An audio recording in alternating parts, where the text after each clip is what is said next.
Un homme a abandonné son berger allemand dans le désert brûlant, enchaîné et sans espoir. Quelques jours plus tard, quelque chose d'incroyable s'est produit. Le chien est revenu, non par vengeance, mais pour sauver la vie de celui qui l'avait trahi. Une histoire qui défie notre compréhension du pardon, de l'instinct animal et de la rédemption humaine. Vous serez ému à chaque instant de ce voyage dans le désert des Agriates. Laissez un j'aime, abonnez-vous à la chaîne et commentez. Croyez-vous que les animaux peuvent avoir une connexion spirituelle avec nous? Sous le soleil brûlant du désert des Agriates, l'air vibrait en ondes invisibles au-dessus de la terre craquelée. Le silence n'était interrompu que par le bruit d'un vieux moteur et le cliquetis métallique d'une chaîne. François Dubois gara sa vieille camionnette près d'un imposant chêne vert, le géant du désert, qui semblait l'observer avec une désapprobation silencieuse. Du siège passager, un berger allemand au pelage doré et noir le regardait avec des yeux qui mélangeaient confusion et peur. « Ne me regarde pas comme ça », murmura François, évitant le contact visuel avec l'animal. « Je n'ai pas le choix. » Ses mains calleuses agrippèrent la chaîne avec une force inutile, tandis qu'il traînait le chien hors du véhicule. L'animal résista instinctivement, ses pattes glissant sur le sable chaud, mais François était déterminé. D'un geste brusque, il attacha la chaîne autour de la base du chêne vert, s'assurant qu'elle était suffisamment solide pour résister aux tentatives de fuite de l'animal. « C'est mieux comme ça », se dit François, plus pour lui-même que pour le chien. « Je ne peux plus te nourrir. Quelqu'un te trouvera, peut-être. » Le berger allemand aboya une fois, un son aigu de désespoir qui perça le silence du désert comme un couteau. Ses yeux ambrés, si semblables à ceux du frère décédé de Zimmer Tsunse, François faillit faire reconsidérer sa décision à l'homme. Presque. François jeta un dernier regard à l'animal, son visage un masque d'indifférence forcée cachant le conflit intérieur. Puis, sans un mot d'adieu, il remonta dans sa camionnette et démarra le moteur. En s'éloignant, la poussière rouge du désert s'éleva en un nuage qui dissimula progressivement l'image du chien abandonné dans le rétroviseur. Ce que François ignorait en retournant à sa ferme isolée, c'est que cet abandon cruel ne serait que le début d'un voyage qui les transformerait tous les deux.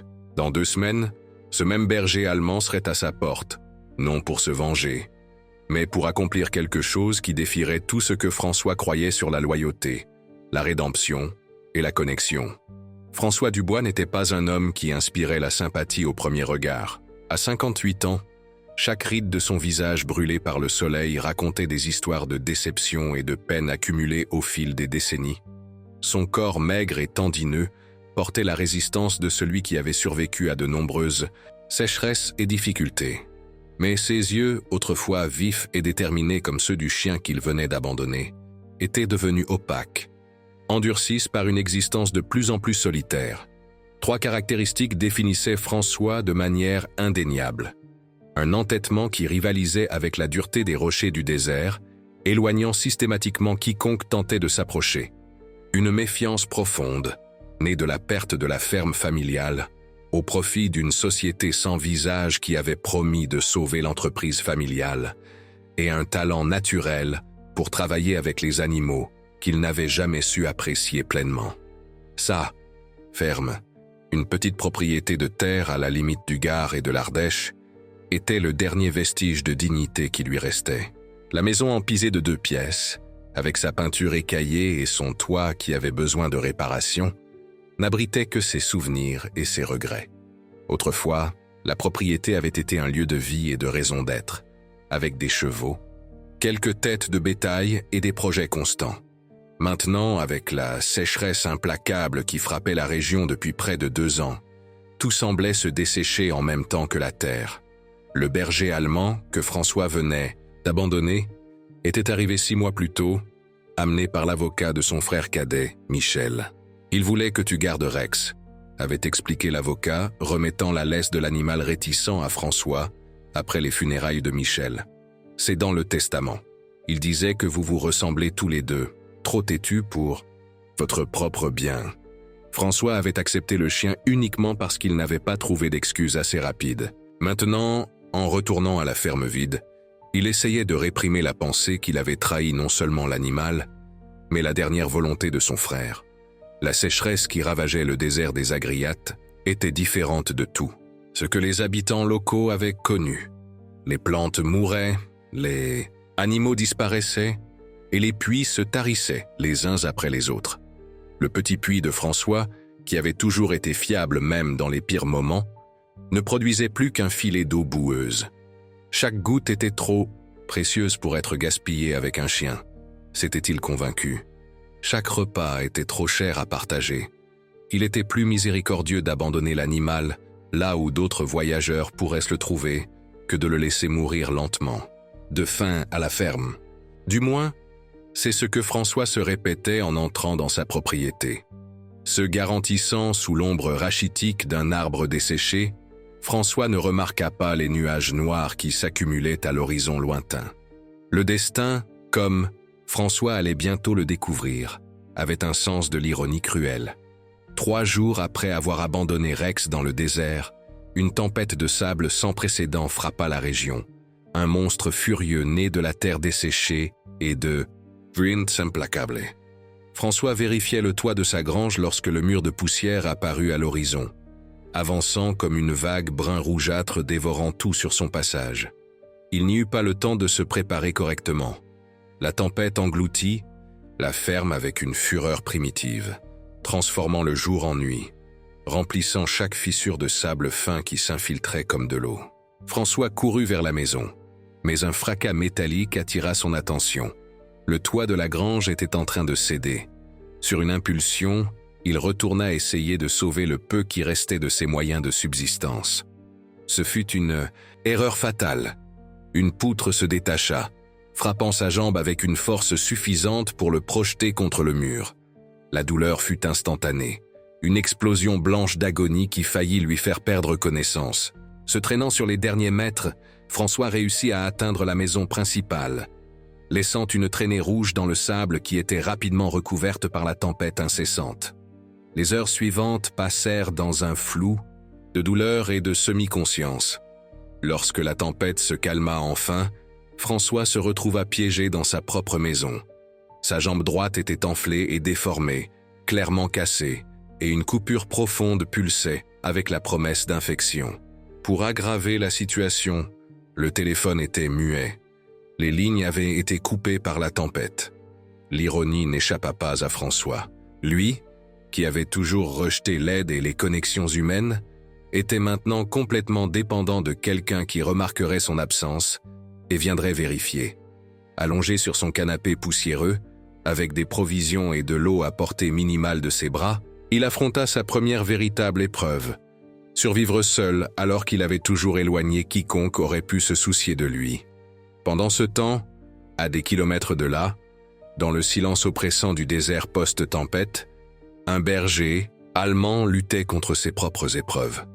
La chaîne qui attachait Rex au chêne vert était devenue sa prison pendant 3 jours agonisants. L'animal avait épuisé la petite ombre offerte par le chêne géant, changeant de position au fur et à mesure que le soleil parcourait implacablement le ciel bleu sans nuages. Sa langue pendait sèche de sa gueule, et ses yeux, autrefois alertes, étaient opaques de fatigue. La tempête qui avait châtié François apporta autant de terreur que de salut à Rex. Le vent hurlant et le sable coupant avaient été un tourment, forçant l'animal à se recroqueviller contre le chêne, essayant d'utiliser son propre corps comme bouclier. Mais la pluie brève et violente qui accompagna la tempête, un phénomène rare dans le désert, apporta non seulement l'eau précieuse qu'il lécha avidement dans les flaques temporaires, mais ramollit également le sol où le piquet de la chaîne était enfoncé. Avec une énergie renouvelée, Rex se tira sur la chaîne heure après heure, la sentant céder millimètre par millimètre.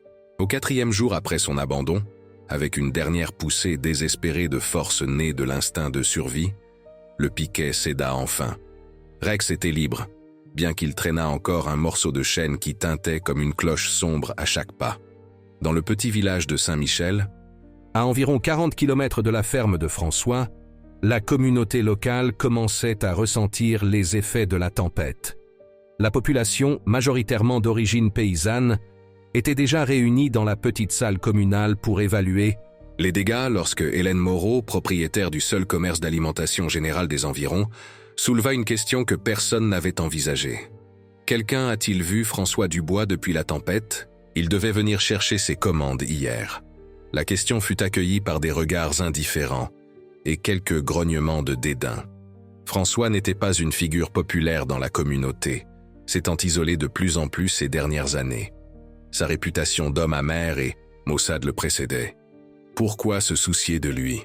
Grommela l'un des hommes les plus âgés. Dubois ne s'est jamais soucié de personne d'entre nous. Hélène, une femme de 70 ans aux cheveux gris tressés et aux yeux qui semblaient voir au-delà du visible, ne se laissa pas ébranler par la réponse. En tant que guérisseuse respectée du village, elle occupait une position unique dans la communauté, ni dans ni hors des traditions, mais comme un pont entre les mondes. « Michel m'a demandé de veiller sur lui », répondit-elle simplement, en référence au frère décédé de François. « J'ai promis que je le ferai. » Le nom de Michel fit taire les objections. Contrairement à François, Michel Dubois avait été aimé de tous, un homme qui passait facilement d'une culture à l'autre, respectant les traditions paysannes tout en travaillant comme vétérinaire dans la région. Sa mort soudaine dans un accident de la route 6 mois plus tôt était encore une plaie ouverte. « De plus, » continua Hélène, son regard parcourant les visages autour d'elle, « vous savez ce que disent les anciens. Abandonner un chien dans le désert porte malheur pendant 7 générations. » Des murmures parcoururent la salle. Bien que modernisée, la communauté conservait un fort respect pour les croyances traditionnelles, en particulier celles liées aux animaux en tant que guides spirituels. La mention de cette superstition spécifique provoqua un malaise évident. « Qu'est-ce que tu insinues, Hélène ?» demanda Julien, le jeune professeur de l'école locale. « Je dis que François n'est pas venu au village avec son chien depuis plus d'1 semaine. Et maintenant, il ne se manifeste pas après la tempête. » Elle laissa les implications planer dans l'air comme de la poussière. Le silence qui suivit fut brisé par Raphaël Dubois, médecin récemment revenu dans la communauté après des années passées dans une grande ville. « Je vérifierai sa ferme demain matin. Je dois de toute façon vérifier les personnes âgées dans les propriétés isolées. » Hélène acquiesça, reconnaissante, mais ses yeux exprimèrent de l'inquiétude. Les anciens du village croyaient qu'abandonner un chien dans le désert était l'une des pires offenses possibles. Les chiens étaient considérés comme des protecteurs, des êtres qui marchaient entre les mondes des vivants et des esprits. Une telle trahison ne resterait pas sans conséquence. Au 6e jour après l'abandon, l'état de François s'était considérablement détérioré. La plaie à sa jambe exhalait une odeur putride et des lignes rouges d'infection remontaient vers son genou. La fièvre le faisait alterner entre des frissons violents et une transpiration profuse, vidant encore plus son corps déjà déshydraté. Dans son délire fébrile, François commença à avoir des visions. La plus persistante était celle de son frère Michel, assis nonchalamment sur la chaise à bascule dans le coin, le regardant avec un mélange de déception et de compassion. « Pourquoi as-tu fait ça, frangin ?» demandait sans cesse la vision de Michel. « Rex te faisait confiance. Je te faisais confiance. » « Je n'avais pas le choix, » murmurait François à la pièce vide. « Je n'avais pas assez d'eau, assez de nourriture. Il y a toujours le choix, » répondait l'hallucination, secouant tristement la tête.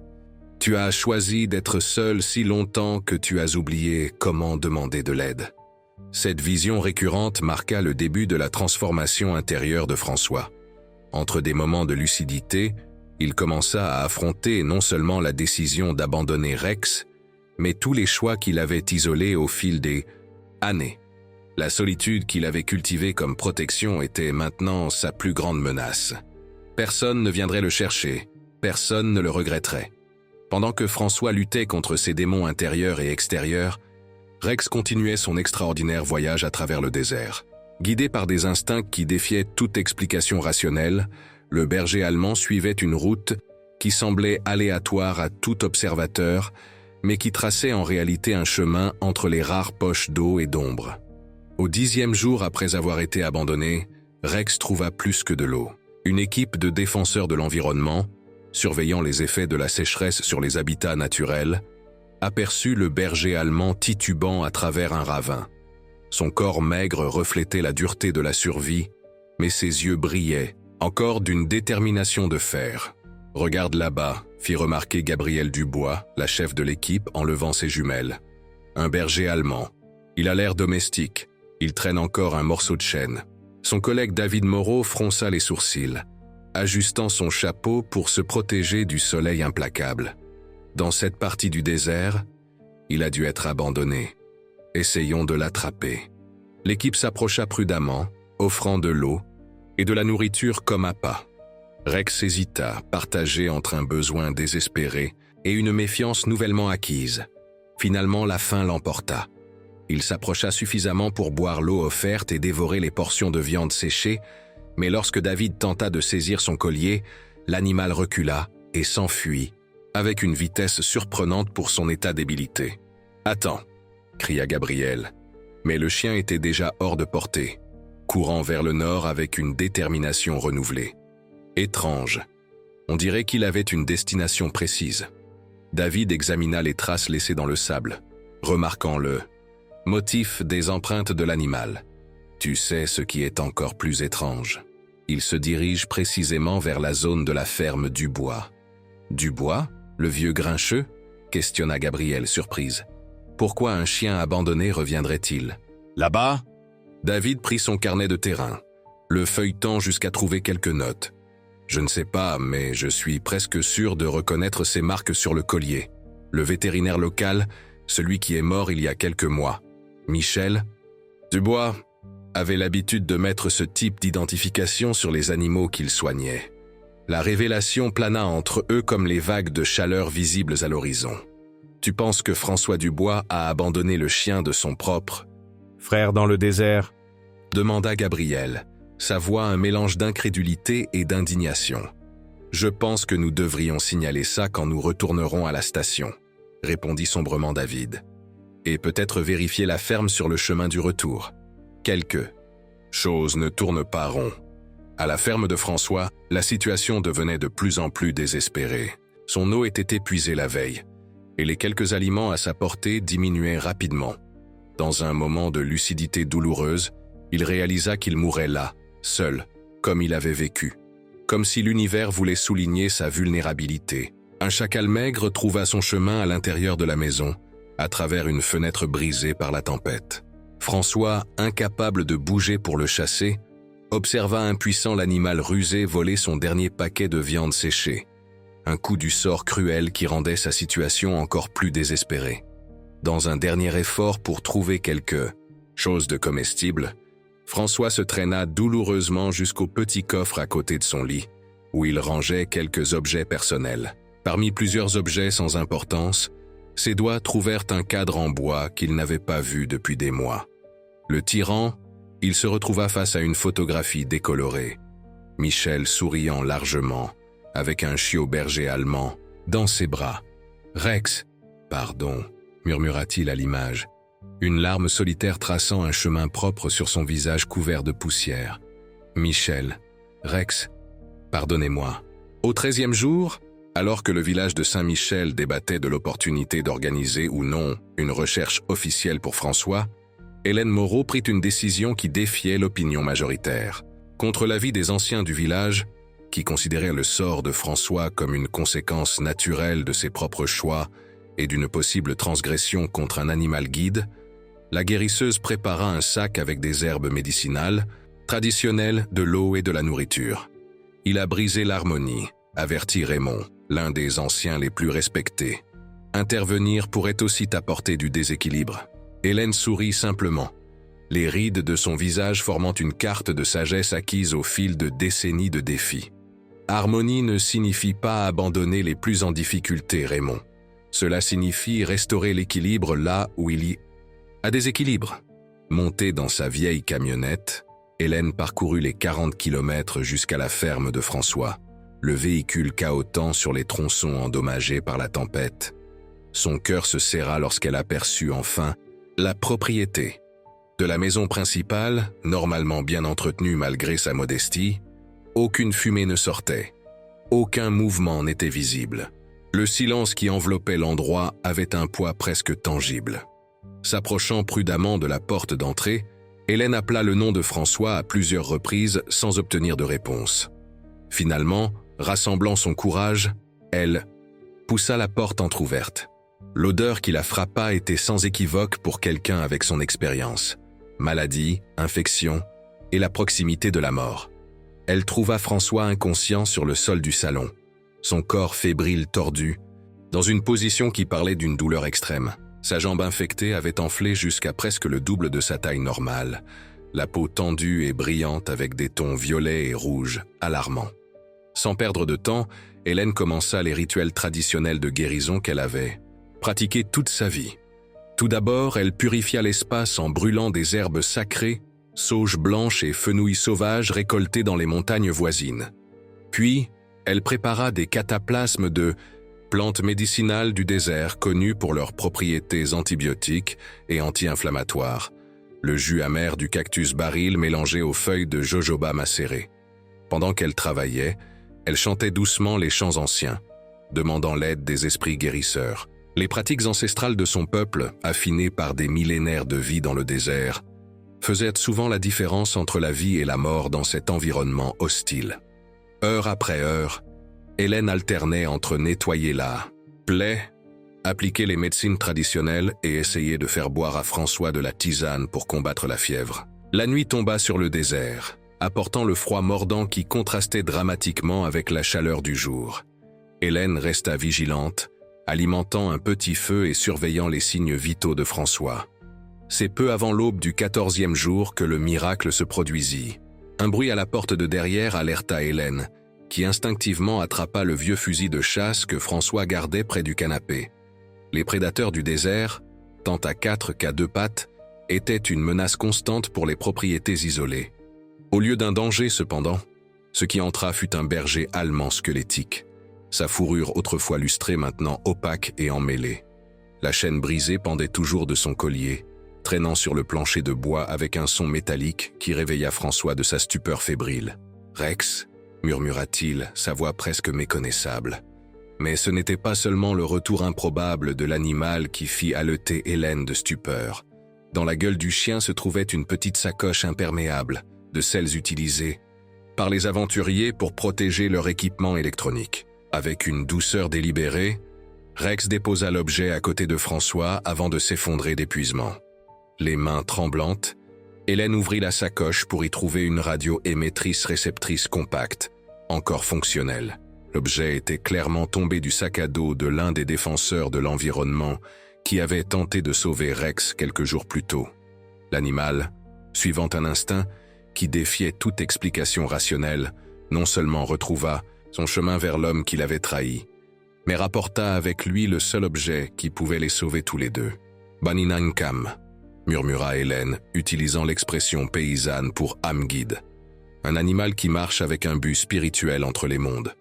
Avec respect, elle alluma la radio et appela à l'aide, tandis que Rex, rassemblant ses dernières énergies, se traîna plus près de François et commença à lécher son visage fiévreux, comme pour tenter de le réveiller de l'étreinte de la mort.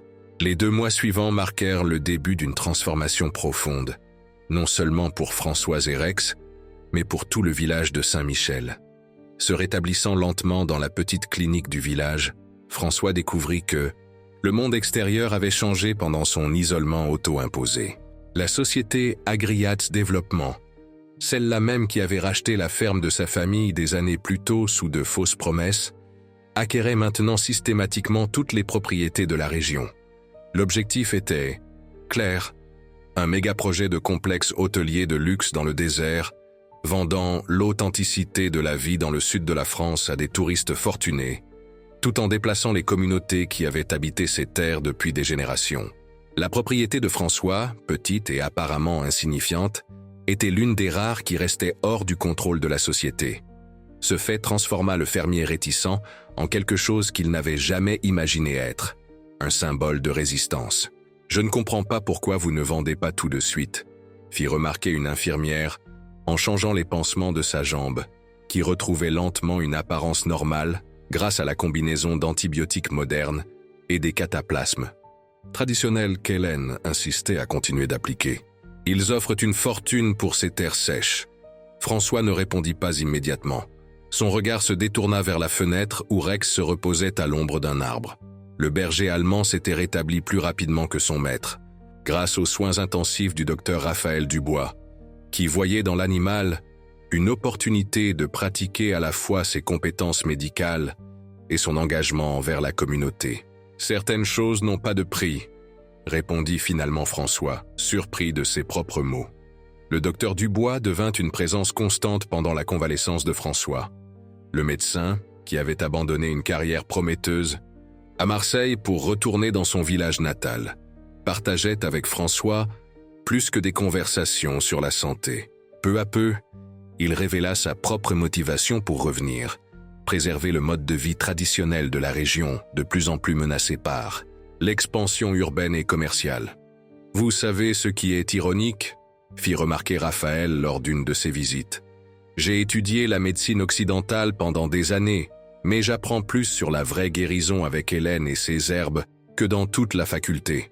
Cette connexion improbable entre le médecin pragmatique et le fermier têtu établit les bases d'une alliance que personne n'aurait pu prévoir. » François, le solitaire qui pendant des années avait rejeté toute forme de communauté, se retrouvait progressivement au centre d'un réseau de relations qui défiait son isolement habituel. Lorsqu'il fut finalement autorisé à retourner à la ferme, une surprise encore plus grande l'attendait. Rex, qui pendant le séjour de François à la clinique était devenu une sorte de mascotte non officielle du village, était maintenant régulièrement visité par des enfants et des personnes âgées qui apportaient des friandises et des caresses. L'animal, autrefois considéré comme une bouche de plus à nourrir, s'était transformé en un symbole vivant des croyances traditionnelles sur les animaux guides et les secondes chances. Le plus déconcertant pour François, cependant, était le comportement de Rex lui-même. Malgré toute l'attention qu'il recevait dans la communauté, le berger allemand insistait pour retourner à la ferme tous les soirs, comme si sa place était aux côtés de l'homme qu'il avait autrefois abandonné. Cette loyauté inébranlable laissait François profondément confus. Comment reconquérir la confiance d'un être qu'il avait trahi si fondamentalement? La réponse commença à se dessiner au 5e mois après l'incident dans le désert. Une équipe de chercheurs en eau, engagée par la société pour évaluer les ressources hydriques de la région, fit une découverte surprenante. La propriété de François était située au-dessus d'une nappe phréatique importante, une SANS, poche souterraine d'eau qui expliquait pourquoi ces terres étaient restées relativement fertiles, même pendant la pire sécheresse depuis des décennies. Cette révélation catalysa un changement dramatique dans la dynamique locale. Soudain, Agriat's développement intensifia considérablement la pression pour que François vende sa propriété, allant jusqu'à offrir une somme qui non seulement résoudrait tous ses problèmes financiers, mais le rendrait confortablement riche pour le reste de sa vie. « 1 million d'euros, monsieur Dubois », annonça Claire Moreau, l'élégante directrice envoyée pour conclure l'affaire, son tailleur impeccable contrastant dramatiquement avec la simplicité austère du salon de François. « Pour un bout de terre qui parvient à peine à nourrir un homme et son chien. C'est une offre plus que généreuse. » François observa la femme avec des yeux qui ne démontraient plus l'amertume habituelle. Au lieu de cela, il y avait une clarté nouvellement découverte. « Et qu'advient-il de l'eau » La question prit Claire au dépourvu. « Pardon ? La nappe phréatique sous ma propriété. Qu'est-ce que votre entreprise prévoit d'en faire ?» L'hésitation de la directrice fut une réponse suffisante. Le complexe hôtelier prévu ne serait pas seulement un consommateur vorace d'eau, une ressource de plus en plus rare dans la région, mais potentiellement priverait les communautés locales d'accès à la source souterraine qui avait soutenu des générations. C'est à ce moment critique que Rex démontra un comportement qui défiait toute explication. Dans les jours qui suivirent la visite de la directrice, le berger allemand commença à creuser de manière obsessionnelle à un endroit précis de la ferme, près de la grange reconstruite. Initialement, François fut irrité par la destruction, surtout compte tenu de son état encore convalescent qui rendait les réparations difficiles. « Arrête ça », ordonna-t-il après avoir trouvé un nouveau trou profond. « Qu'est-ce qui ne va pas chez toi ?» Rex se contenta de fixer son maître de ses yeux ambrés pénétrants, aboya une fois et continua de creuser avec une détermination renouvelée. Après 3 jours de creusement persistant, François céda finalement à la curiosité. Avec l'aide de Raphaël et de 2 jeunes du village, il élargit le trou initié par Rex. À moins de 2 mètres de profondeur, ils trouvèrent ce que l'instinct du chien avait perçu, une source souterraine, une veine de la nappe phréatique qui arrivait suffisamment près de la surface pour être accessible sans équipement industriel. « C'est incroyable », murmura Raphaël, observant l'eau fraîche qui commençait à remplir la cavité. En pleine sécheresse, cette source pourrait alimenter plusieurs familles. François regarda Rex, qui maintenant s'asseyait calmement à côté du trou, comme si son travail était terminé. « Il savait », dit François à voix basse. « D'une manière ou d'une autre, il a toujours su. » Ce moment d'épiphanie marqua un tournant décisif. Inspiré par la loyauté inexplicable de Rex et par la connaissance nouvellement découverte de ses terres, François prit une décision qui le mit en collision frontale avec la puissante société. Au lieu de vendre sa propriété, il officialisa un partenariat avec le village pour développer un système durable d'accès à l'eau pendant la sécheresse. La décision fut accueillie avec incrédulité, tant par la société que par certains membres plus sceptiques du village. Qu'est-ce qui motiverait un homme qui avait toujours vécu pour lui-même à soudainement se mettre en danger pour les autres? Qu'est-ce qui avait transformé le reclus François Dubois en un improbable défenseur des droits collectifs à l'eau? La réponse marchait à ses côtés sur 4 pattes, ses yeux reflétant une sagesse au-delà de la compréhension humaine. Dans les mois suivants, François et Rex travaillèrent ensemble dans un partenariat extraordinaire. Le chien démontra une capacité presque surnaturelle à localiser d'autres sources dans la région, confirmant les anciennes croyances paysannes sur les animaux guides ayant des connexions spéciales avec la terre. Chaque nouvelle source découverte renforçait non seulement l'approvisionnement en eau du village, mais aussi la position de François contre les prétentions de la société. Hélène, observant cette transformation avec des yeux sages, commentait « Souvent, ce n'est pas l'homme qui a sauvé le chien, mais le chien qui a sauvé l'homme. D'abord son corps, puis son âme. » La tension entre le village et la société atteignit son apogée au 10e mois, lors d'une réunion publique tendue dans l'ancienne salle communale. Les représentants d'Agriat Développement présentaient leur dossier pour le développement du complexe hôtelier, tandis que les militants locaux, menés par François et Raphaël, plaidaient pour la préservation de l'accès à l'eau comme un droit fondamental. La salle était bondée, l'air lourd de la chaleur de nombreux corps et d'émotions encore plus chaudes. Rex, comme c'était devenu habituel, se reposait tranquillement aux pieds de François, tandis que les débats s'intensifiaient. C'est alors que l'extraordinaire se produisit. Sans aucune provocation visible, le berger allemand se leva soudainement, grognant bas vers le plafond. Avant que quiconque ne puisse réagir, il agrippa fermement la manche de la chemise de François avec ses dents et commença à le tirer avec insistance hors de la salle. « Qu'est-ce qu'il y a, mon vieux ?» questionna François, résistant initialement. Mais l'urgence dans le comportement de l'animal était indubitable. Cédant à l'impulsion, François suivit Rex hors du bâtiment, accompagné d'Hélène et de quelques autres personnes curieuses. Moins de 2 minutes plus tard, un fracas terrible secoua la salle. Une partie du toit, endommagée par la combinaison de la sécheresse prolongée et des effets résiduels de la tempête, s'effondra exactement sur l'endroit où François était assis. La panique initiale laissa rapidement place à un silence stupéfait. Pendant que les blessés légers étaient soignés et que la poussière retombait, tous les regards convergèrent vers Rex, assis calmement à côté de François, comme si rien d'extraordinaire ne s'était produit. « Il savait », murmura une ancienne du village, sa voix tremblante d'admiration. Le chien esprit savait. Cet événement apparemment miraculeux solidifia définitivement 2 croyances dans le village: que Rex possédait une connexion spirituelle, spéciale, et que son retour pour sauver François n'avait pas été une coïncidence, mais une partie d'un but plus grand qui ne faisait que commencer à se révéler. Pour Agriat's Développement, l'incident représenta un tournant dans l'opinion publique. Lutter contre un homme qui avait été visiblement choisi par un animal guide revenait à affronter non seulement une opposition politique, mais aussi spirituelle. Un risque que même la plus calculatrice des sociétés n'était pas prête à prendre dans cette région spécifique. À la fin de cette année extraordinaire, François Dubois était méconnaissable, non seulement physiquement, avec sa posture plus droite et ses yeux plus vifs, mais dans son essence même. L'homme qui avait autrefois abandonné un animal, loyal dans le désert, parce qu'il le considérait comme un fardeau, s'était transformé en quelqu'un capable de voir des connexions et des responsabilités plus grandes que son propre bien-être immédiat.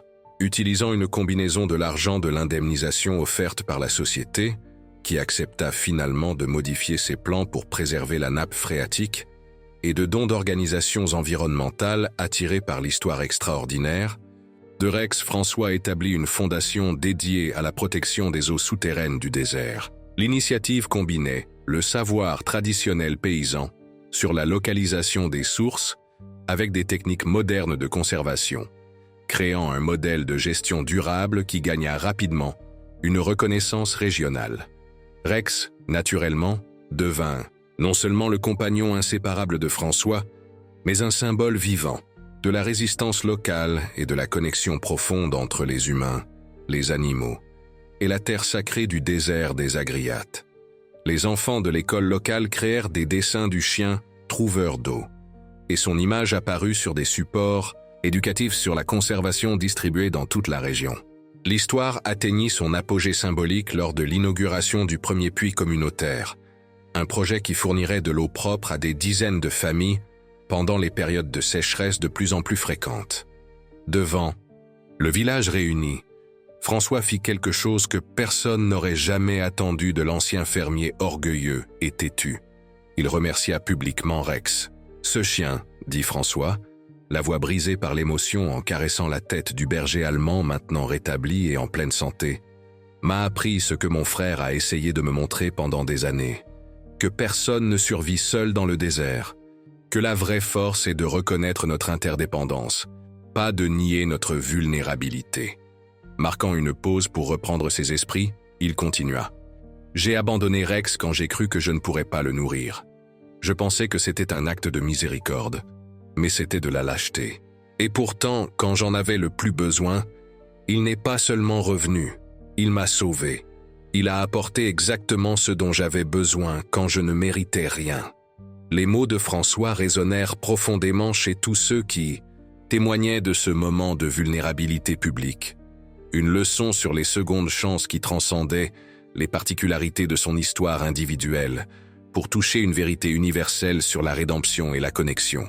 Hélène Moreau, observant la scène les yeux humides, murmura à Raphaël à ses côtés « C'est la vraie guérison que le désert offre, non seulement du corps, mais de l'âme. » Alors que le soleil se couchait sur le désert des Agriates, peignant le ciel de tons dramatiques d'orange et de pourpre, François et Rex retournaient côte à côte à la ferme transformée.